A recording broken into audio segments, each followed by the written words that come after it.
연예인들은 좋은 일로 뉴스에 나와야 그나마 행복할 텐데 이런 일로 뉴스를 타게 됐습니다. 홍종성 기자님. 네, 동방신기 윤호 씨가 이 감염병 예방법 이거를 방역 수칙을 위반했다. 이걸로 뉴스에 등장했어요. 네.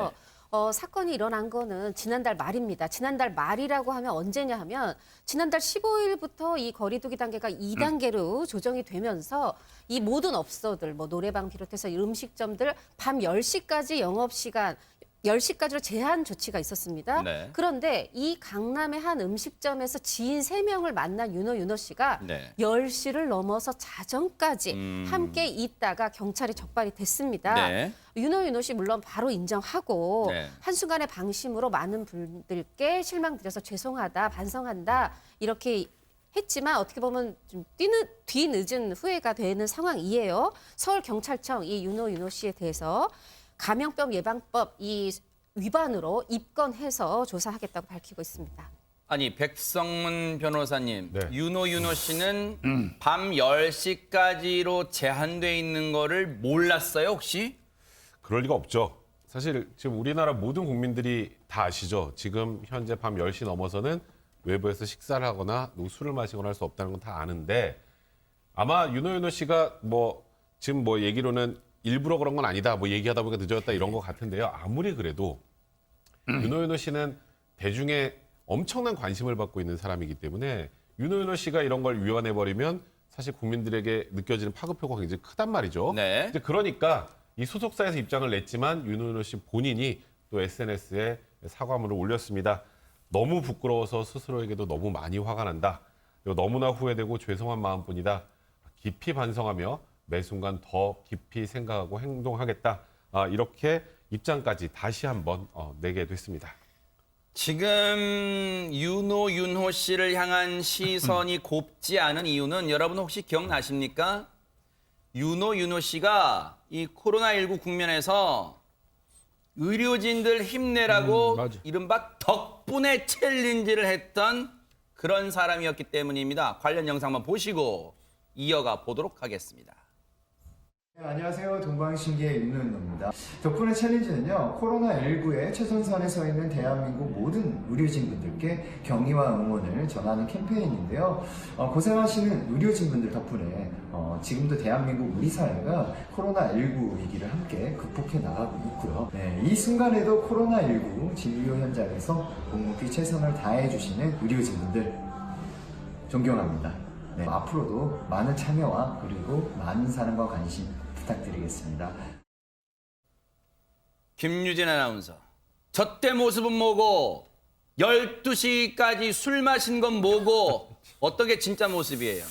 그러니까 말입니다. 좀 실망스러운 면이 없지 않아 있는데요. 사실 근데 윤호 씨가 이 덕분에 챌린지뿐만 아니라 네. 코로나19 시국에 있어서 선행이라고 해야 될까요? 좀 본보기가 되는 모습을 많이 보여주기도 했었습니다. 좀 네. 짚어보면요. 고향인 광주에 마스크 5만 장을 기부한 적도 있고요. 또 코로나19로 어려움을 겪은 대구 경북 지역에 3천만 원의 기부금을 내놓기도 했습니다.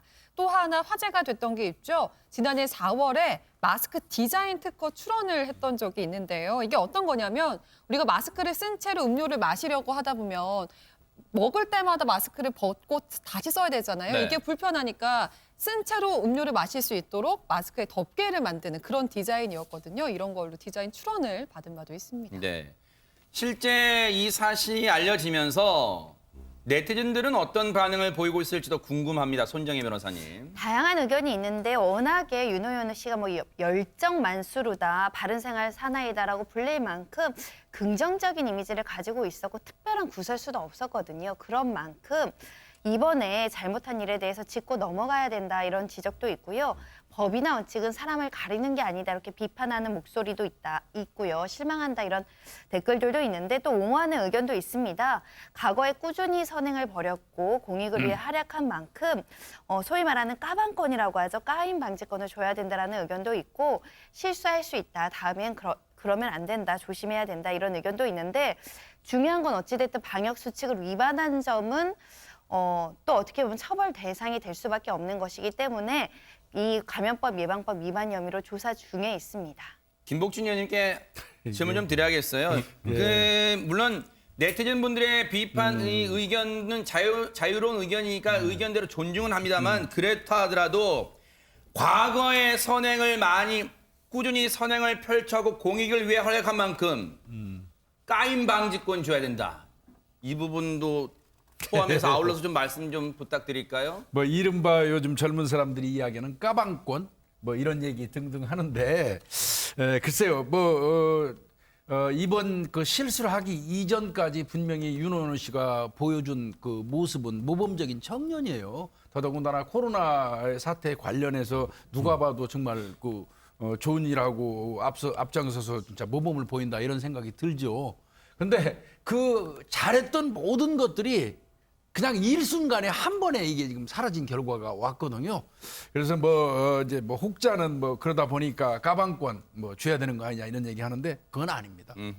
앞에 거 한 게 당연한 거라고 얘기할 수는 없지만 네. 저 선행을 하고 좋은 일을 했다 해가지고 그 이후에 후차에 잘못된 일을 상쇄시킨다는 그 개념 자체는 네. 우리 사회에서 맞지 않는 것이죠. 네. 예.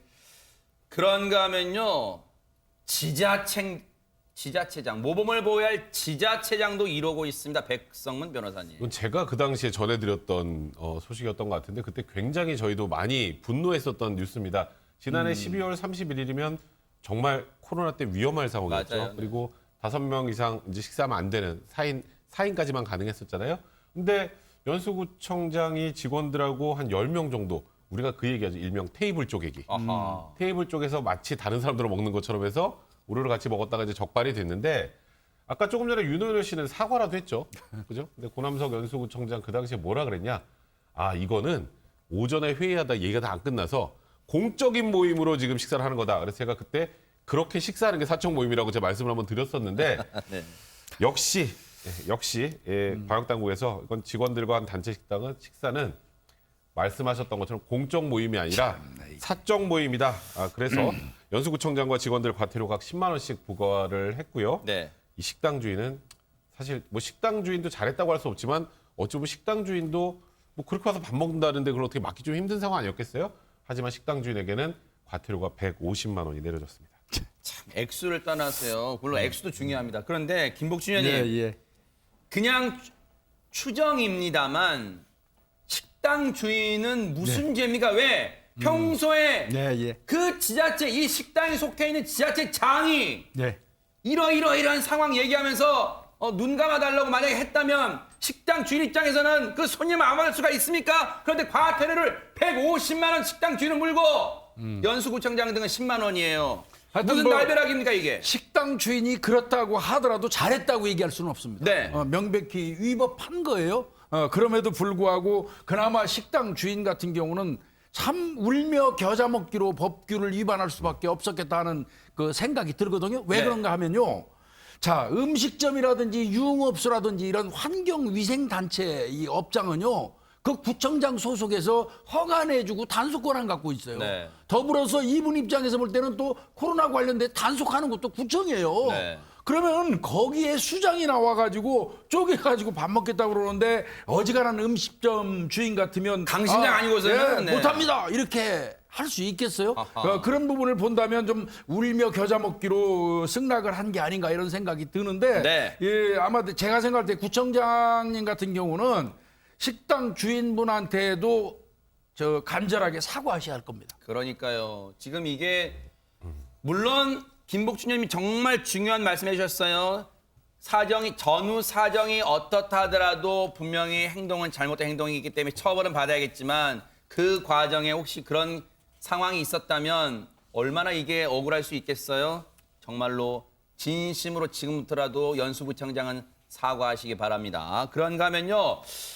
이제 백신이 접종되면서 여러분들의 어떤 기대감도 이러지 코로나가 조금씩 이 종식의 시계로 이 시간으로 가는 거 아닌가 생각하실 거예요. 그러면 김유진 아나운서 여기서 궁금한 게 있습니다. 네. 백신을 맞으면 무조건 그 순간부터 마스크 벗어도 되는 겁니까? 이와 관련해서 지금부터 좀 짚어볼 건데요. 어허. 먼저 미국 질병통제예방센터에서 최근 새로운 가이드라인을 내놨습니다. 본격적인 얘기를 나눠보기 전에 먼저 백신 접종자에 대한 정의부터 해봐야 될 것 같은데요. 어허. 미국 질병통제예방센터에서는 백신을 2회 이상 접종을 완료하고 이 완료 시점으로부터 2주가 지난 경우에 백신 접종 완료자로 규정을 하고 있습니다. 2주가 지나야 돼요? 네, 그렇습니다. 그렇다면 이 경우에는 백신을 맞은 사람들끼리 얘기입니다. 그렇다면 마스크를 쓰지 않아도 된다라는 새로운 가이드라인을 내놨어요. 심지어 상대가 백신을 맞지 않았다고 하더라도 저위험군 가족의 구성원의 경우에는 마스크를 쓰지 않아도 된다고 규정을 하고 있는데요. 하지만 이와 더불어서 아직은 집단 면역 상태를 달성하지 못했기 때문에 방역 수칙 잘 지켜야 된다는 내용이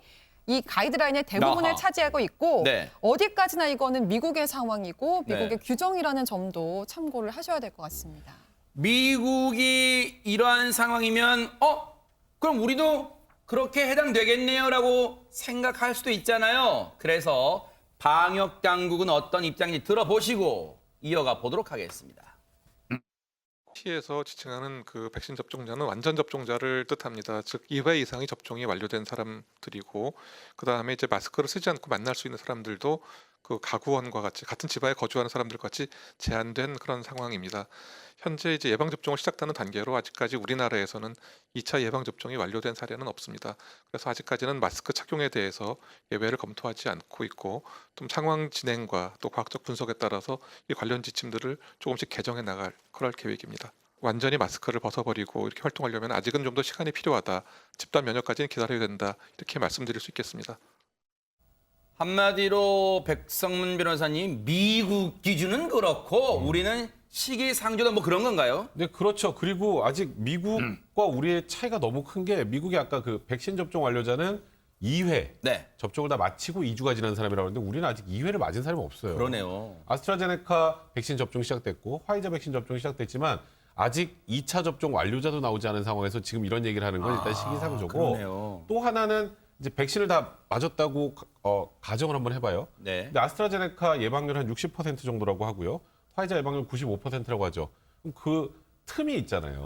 그러네요. 그러니까 또 걸릴 수도 있는 겁니다. 그러니까 아직은 만약에 뭐 2회까지 다 접종하고 지났다고 하더라도 마스크를 벗고 생활하는 건 아직 시기상조고 다만 이제 올해 상반기 정도가 지나면 소위 말하는 고위험군, 그러니까 고령층들이 대부분 이제 맞을 거라고 지금 이렇게 보고 있는데 네. 그게 이제 다 이루어지게 되면 아무래도 코로나19에 감염이 돼도 사망할 가능성이 점점 떨어질 그런 상황이 되기 때문에 아하. 그때 정도 되면 이제 사회적 거리두기를 좀 완화하는 건 좀 검토해 볼 수 있겠지만 아직 뭐 마스크를 벗는다 만다 이걸 논하기에는 좀 시기상조라는 뜻입니다. 네. 백신이 만병통치약일 거라는 믿음은 좀 과하다 싶어요. 반드시 우리의 개인 방역과 그리고 방심을 하는 마음을 가져선 절대 안 되겠다 하는 생각도 해봅니다.